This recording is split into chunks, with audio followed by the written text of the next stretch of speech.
तुमच्या घरामध्ये काही ठराविक गोष्टी केल्यानंतर तुमच्या घरातली एनर्जी मात्र नक्कीच शिफ्ट होऊ शकते. तिथे पॉझिटिव्हिटी नक्कीच येऊ शकते. ज्यातले काही उपाय मी तुम्हाला सांगते, जे तुम्ही असेही सहज ऐकले असतील आपल्या रोजच्या जीवनामध्ये.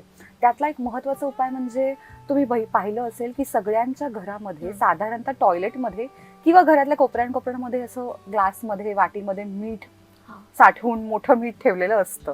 पण त्याच्या मागे काहीतरी कारण आहे. ते कशासाठी ठेवलंय हे न जाणताही बऱ्याचदा ठेवलेलं असतं.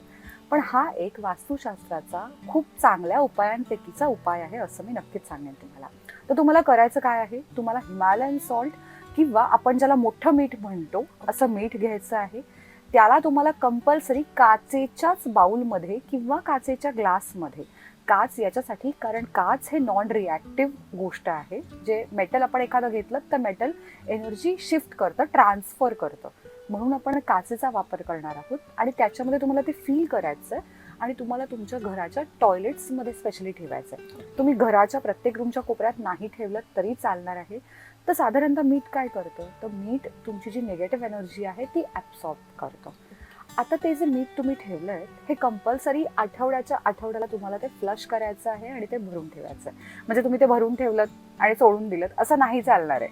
ठीक आहे, तुम्हाला ते परत चेंज करत राहायचं आहे आणि तुम्हाला फ्लश करायचं आहे. हा एक बेसिक नियम तुमच्या घरात तुम्ही ठेवलात तर तुमच्या घरामध्ये तुम्हाला पॉझिटिव्हिटी भरपूर प्रमाणामध्ये, तो डिफरन्स जो आहे तो जाणवेल.